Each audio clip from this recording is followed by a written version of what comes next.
ನಿಮ್ಮ ಹರಕುಬಾಯಿಂದ 3 ಕ್ಷೇತ್ರದಲ್ಲಿ ಬಿಜೆಪಿಗೆ ಹಿನ್ನಡೆಯಾಗಿದೆ ಎಂದು ಯತ್ನಾಳ್ ಅವರ ಹೆಸರು ಹೇಳದೆ ಮಾಜಿ ಸಚಿವ ಎಂಪಿ ರೇಣುಕಾಚಾರ್ಯ ಯತ್ನಾಳ್ ವಿರುದ್ಧ ವಾಗ್ದಾಳಿ ನಡೆಸಿದರು.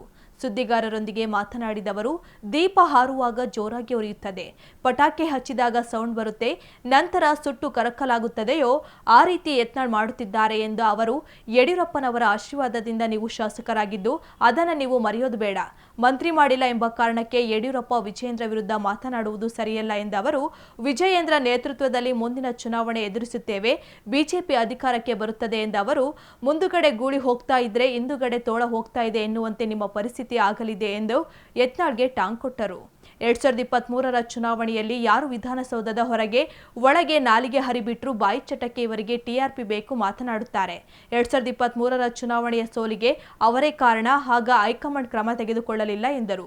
ವಿಜಯೇಂದ್ರ ನೇಮಕ ಮಾಡಿದ್ದು ಹೈಕಮಾಂಡ್, ವಿಜಯೇಂದ್ರ ಅವರನ್ನ ವಿರೋಧ ಮಾಡುವುದು ಒಂದೇ, ಹೈಕಮಾಂಡ್ ವಿರುದ್ಧ ಮಾತನಾಡುವುದು ಒಂದೇ. ಕಾಂಗ್ರೆಸ್ನಿಂದ ಬಂದ 3-4 ಜನ ಯಡಿಯೂರಪ್ಪ ಅವರ ಬಗ್ಗೆ ಮಾತನಾಡುತ್ತಿದ್ದಾರೆ ಎಂದರು. ಕಾಂಗ್ರೆಸ್ ವಿರುದ್ಧ ಹೋರಾಟ ಬೇಡ, ಕಾಂಗ್ರೆಸ್ ಜೊತೆ ಮ್ಯಾಚ್ ಫಿಕ್ಸ್ ಮಾಡಿಕೊಂಡಿದ್ದು ನಮ್ಮ ಹರಕುಬಾಯಿಂದ ನಾವು ಸೋತಿದ್ದೇವೆ ಎಂದರು. ಈ ಚುನಾವಣೆ ಮುಂದಿನ ಚುನಾವಣೆ ದಿಕ್ಸೂಚಿಯಲ್ಲ, ಕಾರ್ಯಕರ್ತರು ಧೃತಿಗೆಡುವುದು ಬೇಡ, ನಿಮ್ಮೊಂದಿಗೆ ನಾವು ಪಕ್ಷ ಇದ್ದು ಮುಂದೆ ಬಿಜೆಪಿ ಅಧಿಕಾರಕ್ಕೆ ಬಂದೇ ಬರುತ್ತದೆ ಎಂದರು. ರಾಷ್ಟ್ರೀಯ ನಾಯಕರು ವಿಜಯೇಂದ್ರ ಅಧ್ಯಕ್ಷರು ಮಾಡಿದ್ದು, ವಿಜಯೇಂದ್ರ ಟೀಕೆ ಮಾಡೋದು ಒಂದೇ, ಮೋದಿ, ಅಮಿತ್ ಶಾ, ನಡ್ಡಾ, ಸಂತೋಷಿ ಟೀಕೆ ಮಾಡೋದು ಒಂದೇ. ಯಾಕಂದರೆ ಮಾಡಿದ್ದು ರಾಜ್ಯ ನಾಯಕರು, ರಾಷ್ಟ್ರೀಯ ನಾಯಕರು. ಈಗ ಏನು ಆಯಿತು, ದೀಪ ಆರುವಾಗ ಏನಾಗುತ್ತೆ,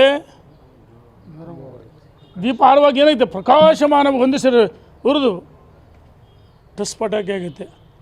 ಪಟಾಕಿ ಹಚ್ಚಿದಾಗ ಸೌಂಡ್ ಬರುತ್ತೆ, ಹೌದು ತಾನೆ? ಪಟಾಕಿ ಏನಾಗುತ್ತೆ, ಸುಟ್ಟು ಕರಕಲಾಗುತ್ತೆ. ಇದನ್ನು ಅರ್ಥ ಮಾಡ್ಕೋಬೇಕು ಅವರು. ಪೂಜ್ಯ ತಂದೆಯವರ ಸನ್ಮಾನ್ಯ ಯಡಿಯೂರಪ್ಪನವರ ಹೋರಾಟದಿಂದ ನೀವು ಇವತ್ತು ಶಾಸಕರಾಗಿದ್ದೀರಿ. ನಿಮಗೆ ಬಿಜಾಪುರದಲ್ಲಿ ಅಪ್ಪುಪಟ್ಟಿ ಶೆಟ್ಟಿ ಬಿಟ್ಟು ಸೀಟ್ ಕೊಟ್ಟಾರೆ ಯಾರು? ಇದು ಯಡಿಯೂರಪ್ಪನವ್ರು ತಾನೇ? ಮಂತ್ರಿ ಮಾಡಿಲ್ಲ ಅಂತ ಒಂದೇ ಕಾರಣಕ್ಕೆ ಟೀಕೆ ಮಾಡ್ತೀರಿ. ಈ ಟೀಕೆಗೆ ಯಡಿಯೂರಪ್ಪನವರ ಮತ್ತು ವಿಜಯೇಂದ್ರವರ ಶಕ್ತಿಯನ್ನು ಕುಗ್ಸೋಕಾಲ, ರಾಜ್ಯದಲ್ಲಿ ಅವ್ರದ್ದೇ ಆದ ವರ್ಚಸ್ಸಿದೆ. ಏನಾಗಿದೆ, ಇವರು ಅಧ್ಯಕ್ಷ ಸ್ಥಾನದಲ್ಲಿ ಹಿಂದೆ ಜೆ.ಎಚ್. ಪಟೇಲ್ರು ಭಾಳ ತಮಾಷೆಯಾಗಿ ವ್ಯಂಗ್ಯವಾಗಿ ಒಂದು ಮಾತನ್ನು ಹೇಳಿದ್ರು, ಮುಂದೆ ಗೂಳಿ ಹೋಗ್ತದಂತೆ. ನಾನು ಅದನ್ನು ಎಲ್ಲವನ್ನೂ ಹೊಡೆದು ಹೇಳಲ್ಲ. ಗೂಳಿ ಹೋಗ್ತದಂತೆ, ತೋಳ ಕಾಯ್ತದಂತೆ, ಹಿಂಗೆ ತೋಳದ ಕಥೆ ಆಗುತ್ತೆ. ಕಾದು ನೋಡ್ರಿ. ವಿಜಯೇಂದ್ರ ಅವರು ರಾಜ್ಯದ ಅಧ್ಯಕ್ಷ ಮುಂದುವರಿತಾರೆ, ಅವ್ರ ನೇತೃತ್ವ ಚುನಾವಣೆ ಆಗುತ್ತೆ, ಮುಂದೆ 135-40 ಸ್ಥಾನ ಗೆಲ್ತೀವಿ ಅಂತ ಹೇಳಕ್ಕೆ ಇಚ್ಛೆ ಪಡ್ತೀನಿ. ಧನ್ಯವಾದಗಳು. ನಾನು ಯಾರ ಹೆಸರುಗಳನ್ನು ಹೇಳೋಕ್ಕೆ ಇಚ್ಛೆ ಪಡಲ್ಲ. 2023ರ ವಿಧಾನಸಭೆ ಚುನಾವಣೆಗೆ ಯಾರು ತಮ್ಮ ನ್ಯಾಲಿಗೆಯನ್ನು ಹರಿಬಿಟ್ಟಿದ್ರು, ಅಧಿವೇಶನದ ಒಳಗೆ ಹೊರಗೆ ನಾಲಿಗೆಯನ್ನು ಹರಿಬಿಟ್ಟಿದ್ರು, ಯಡಿಯೂರಪ್ಪನವ್ರ ವಿರುದ್ಧ ಆರೋಪ ಮಾಡಿದ್ರು, ವಿನಾಕಾರಣ ಆರೋಪ ಮಾಡಿದರು. ಮತ್ತು ಯಡಿಯೂರಪ್ಪ ಪಕ್ಷವನ್ನು ಕಟ್ಟಿದ್ದು, ಸೈಕಲ್ ತೊಳೆದು, ಯಡಿಯೂರಪ್ಪ ಪಾರ್ಟಿ ಕಟ್ಟಿದ್ದು, ಪಾದಯಾತ್ರೆ ಮಾಡಿದ್ದು, ಇವ್ರು ಯಾರು ಭಾರತೀಯ ಜನತಾ ಪಾರ್ಟಿ ಇರಲಿಲ್ಲ. ಇವ್ರು ಏನಾಗಿದೆ, ಬಾಯಿ ಚಟಕ್ಕೋಸ್ಕರ ಮಾತಾಡ್ತಾರೆ, ಇವರು TRP ಬೇಕು ಮಾತಾಡ್ತಾರೆ. ಸ್ವಯಂ ಘೋಷಿತ ನಾಯಕರು.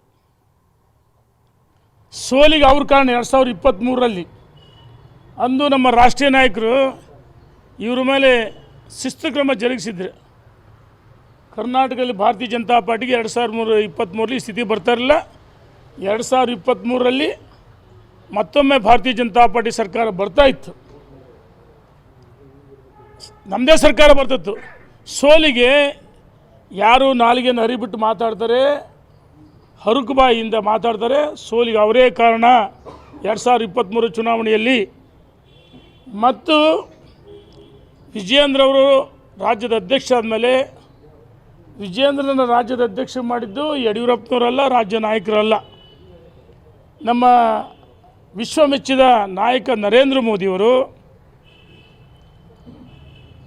ಅಮಿತ್ ಶಾ ರವರು, JP ನಡ್ಡಾರವರು, BL ಸಂತೋಷಿಯವರು.